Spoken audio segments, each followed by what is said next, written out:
Dear viewers, আসসালামু আলাইকুম। Microsoft ওয়ার্ডের দ্বিতীয় ভিডিওতে আপনাকে স্বাগতম।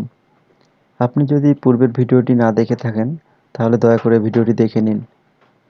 আচ্ছা, গত ভিডিওতে আমরা যতটুকু কাজ করেছি সেই ফাইলটিকে আমরা প্রথমে ওপেন করে নিব। চলেন, দিস পিসি থেকে ডকুমেন্ট এই এই ফোল্ডারে আমার সেভ করা ছিল। তারপর ওয়ার্ড এই ফোল্ডারের ভিতর গিয়ে দেখেন টেক্সট ফরম্যাট TOCX এই এক্সটেনশনে ওয়ার্ড ডকুমেন্টটি সেভ করা আছে। তো এটার উপর আমরা ডাবল ক্লিক করলে ডকুমেন্টটি ওয়ার্ডেই ওপেন হবে। এই হচ্ছে আমাদের গত ভিডিওতে তৈরি করা ডকুমেন্ট। গত ভিডিও পর্যন্ত আমরা Microsoft office button, quick access toolbar, title bar, ribbon, tabs, ruler, insert text, delete text, select text, cut copy এবং সেভ ডকুমেন্ট পর্যন্ত। আজকের এই ভিডিওতে থাকবে এরর কারেকশন, আর কতগুলো ওয়ার্ড আমরা টাইপ করলাম সেটা চেক করা, font size, font style, font colour, font case, text alignment, text box, কিভাবে টেক্সট বক্স ইনসার্ট করবেন আপনি ওয়ার্ড ডকুমেন্টের ভিতরে, তারপর টেক্সটগুলোকে আসলে বোল্ড, ইতালিক এবং আন্ডারলাইন এসব বিভিন্ন টেক্সট ইফেক্ট নিয়ে আজকের এই ভিডিও।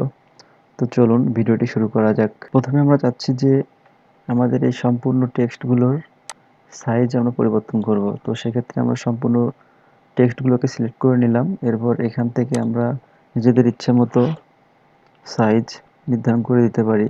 এখানে আমি 26 নির্ধারণ করে দিলাম। আর টেক্সট পরিমাপের একক হচ্ছে পিটি, আপনাদের এটি মনে রাখা প্রয়োজন। এরপর আমরা চাচ্ছি এই এই সেন্টেন্সটির, এই উপরের সেন্টেন্সটির ফন্ট পরিবর্তন করতে। তো যেহেতু আমরা সবগুলোর ফন্ট পরিবর্তন করব, তো সম্পূর্ণ সেন্টেন্সটিকে আমরা সিলেক্ট করে নিলাম।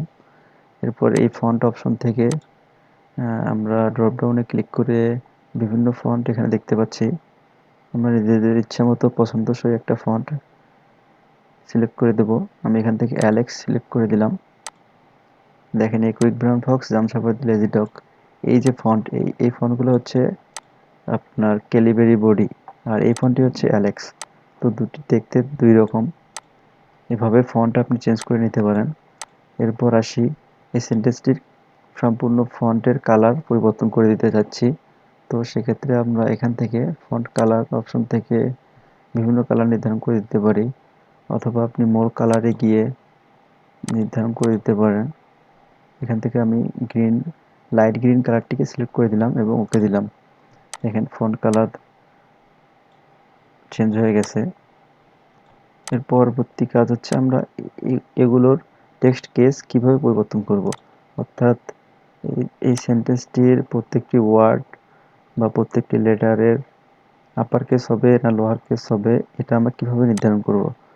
তো আমরা চাচ্ছি যে এইটুকু শুধুমাত্র আমরা আপার কেস করব।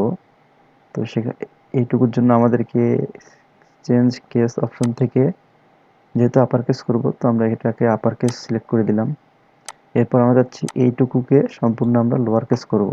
তো এখান থেকে আমরা লোয়ার কেস নির্ধারণ করে দিলাম। দেখেন, কুইক ব্রাউন এ পর্যন্ত লোয়ার কেস এবং ফক্স, জাম, সবাদি, লেজি ডগ এ পর্যন্ত আপার কেস। তো আমরা চাচ্ছি যে এবার এই সেন্টেন্সটির প্রত্যেকটি ওয়ার্ডের প্রথম বর্ণগুলো আমরা সবগুলোকে ক্যাপিটাল লেটারে পরিবর্তন করব। তো সেক্ষেত্রে আমরা সম্পূর্ণ সেন্টেন্সটিকে অবশ্যই সিলেক্ট করব। এরপর ক্যাপিটালাইজ ইচ ওয়ার্ড, এখানে আমরা এই অপশনটির উপর ক্লিক করব। তো দেখেন, প্রত্যেকটি ওয়ার্ডের প্রথম বর্ণ ক্যাপিটাল লেটারে হয়ে গেছে। এরপরে আসি টেক্সট অ্যালাইনমেন্ট। ধরুন আমরা এটাকে নিচে নামাই দিলাম অ্যালাইনমেন্টটিকে ভালোভাবে বোঝানোর জন্য। এটিকে আমরা এই এই ডকুমেন্টের এই অংশটুকুকে আমরা শুধুমাত্র সেন্টারে রাখতে চাচ্ছি, অর্থাৎ এই সেন্টারে রাখা, এটা হচ্ছে একটি অ্যালাইনমেন্টের অংশ মাত্র। তো এর জন্য আমরা অ্যালাইনমেন্ট অপশন থেকে আমরা এখানে সেন্টার করে দিলাম। দেখেন, টেক্সট অ্যালাইনমেন্ট সেন্টারে পরিণত হলো। এবার আমরা চাচ্ছি এই যে এখান থেকে এই সম্পূর্ণ টেক্সটটুকুকে আমরা জাস্টিফাই করব, অর্থাৎ এখানে দেখেন justify, control plus J, keyboard shortcut Ctrl+J।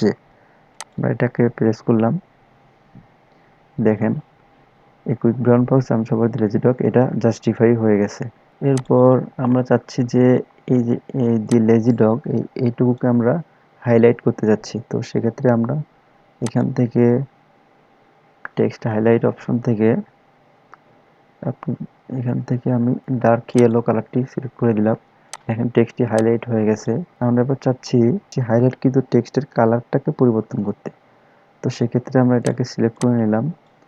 Select করে নেওয়ার পর যে পপ আপ উইন্ডো ওপেন হলো, এখান থেকে আমি ফন্ট কালার থেকে আচ্ছা হোয়াইটে দিলাম। হোয়াইট কালারটি এই ব্যাকগ্রাউন্ডের সাথে ভালোভাবে মানাচ্ছে। এরপর আমরা চাচ্ছি যে এই কুইক ব্রাউন ফক্স এই অংশটুকুকে আমরা বোল্ড করব। তো সেক্ষেত্রে সিলেক্ট করলাম। সিলেক্ট করার পর এখান থেকেও আপনি বোল্ড করে নিতে পারেন সরাসরি, অথবা কিবোর্ড থেকে Ctrl+B প্রেস করতে পারেন, অথবা হোম ট্যাব থেকে এই যে বোল্ড এই অপশনটিতে ক্লিক করতে পারেন শুধু বি লেখা অংশটিতে। দেখেন লেখাটি বোল্ড হয়ে গেল। এরপর এই লেখাটিকে jumps over the lazy dog এটাকে আমরা ইতালিক স্টাইলে দেব। তো জাস্ট এটার উপরে ইতালিক আই এই আই লেখাটিতে আমরা ক্লিক করব। দেখেন jumps over the lazy dog এটি ইতালিক হয়ে গেছে। এবার আমরা এই সেন্টেন্সটির উপর বিভিন্ন টেক্সট ইফেক্ট প্রদান করব। তো এর জন্য ফন্ট থেকে এটাকে আমরা বোল্ড প্লাস ইতালিক দিলাম, এর সাইজ দিলাম 28। এরপর এটা সবগুলোই হবে হচ্ছে অল ক্যাপিটাল, সবগুলো ক্যাপিটালে পরিণত হবে। তারপর আমরা এটাতে ওকে দিলাম। দেখেন আমাদের পরিবর্তনটি পরিলক্ষিত হয়েছে, আমরা এর পরিবর্তন বুঝতে পারলাম। আচ্ছা, এরপর আমরা কিভাবে একটি টেক্সট বক্স এখানে অ্যাড করতে পারি সেটা দেখব। এর জন্য আমাদেরকে ইনসার্টে যেতে হবে। ইনসার্ট থেকে এই তো টেক্সট বক্সের উপর ক্লিক করলাম, করার পর ড্র এ text box.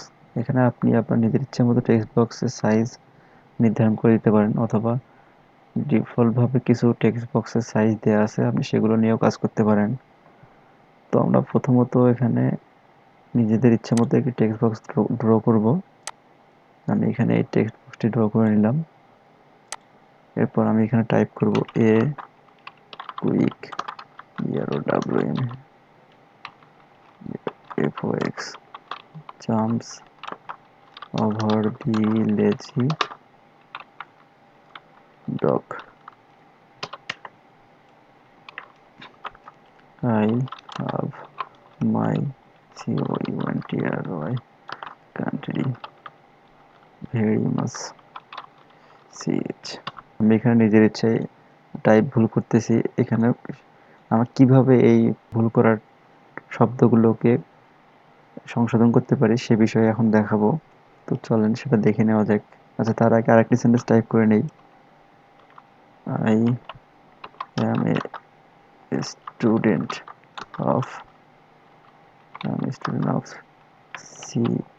CSE DPT CSE department. এই তো আমরা এই পর্যন্ত আসলে কতগুলো ওয়ার্ড টাইপ করলাম সবগুলো আমরা এখান থেকে দেখতে পারি। এই যে ওয়ার্ড, দেখেন পেজ, আমরা এই পর্যন্ত একটি পেজের উপর কাজ করেছি এবং আমাদের টাইপকৃত কতগুলো ওয়ার্ড এখানে আছে 93। অর্থাৎ আমরা এই পর্যন্ত টোটাল 93টি ওয়ার্ড টাইপ করেছি এবং কতগুলো ক্যারেক্টার, নো স্পেস অর্থাৎ কোনো স্পেস নেই, স্পেস ছাড়া কতগুলো ক্যারেক্টার আমরা টাইপ করেছি 350টি। আর উইথ স্পেস অর্থাৎ আমাদের টাইপ করেছে সেখানে স্পেস সহকারে আসলে কতগুলো ক্যারেক্টার টাইপ করেছে হচ্ছে 431। প্যারাগ্রাফ হয়েছে 12টি, লাইন হয়েছে 15টি। আচ্ছা, এ পর্যন্ত। আর এখন আমরা এটাকে এই যে ভুল করলাম, এই যে টেক্সট এখানে লেজি হওয়ার কথা, তো এখানে কান্ট্রির জায়গায় কান্ট্রু হয়ে গিয়েছে। এখানে সিএসি, যদিও আপনাদের সিএসি ঠিক আছে, বাট এখানে এরর দেখাচ্ছে। সেগুলো আমরা চলেন দেখি কিভাবে সংশোধন করা যায়। তো ট্যাবগুলো থেকে বা রিবন থেকে রিভিউ অপশনে যাবেন, যাওয়ার পর গ্রামার অ্যান্ড স্পেলিং অপশনে যাবেন। এরপর দেখেন আমাদের যেহেতু সিএসিতে প্রথম সিলেক্ট করা ছিল, আমরা চাচ্ছি যে এই এররটা থাকবে না, তো এটা জাস্ট ইগনোর করে দিব। আর দেখেন লাজু এখানে আমাদের সাজেস্ট করেছে স্পেলিংয়ে লেজি, যেহেতু এখানে quick brown Fox jumps over the lazy dog, তখন লেজির উপর ক্লিক করে এটিকে চেঞ্জ করে দিব। লেজিতে পরিবর্তন হয়ে গিয়েছে। এরপর আই লাভ মাই কান্ট্রি, তো এখানে দেখেন সরাসরি কান্ট্রি শো করতেছে। সো এখানে আমরা কান্ট্রিতে সিলেক্ট করে দিয়ে চেঞ্জ দিব। দেখেন সম্পূর্ণ ডকুমেন্টটি এখন আমাদের এরর মুক্ত। আজকের ভিডিও আমাদের এই পর্যন্তই। আগামী ভিডিও পর্যন্ত ভালো থাকবেন, সুস্থ থাকবেন। আসসালামু আলাইকুম।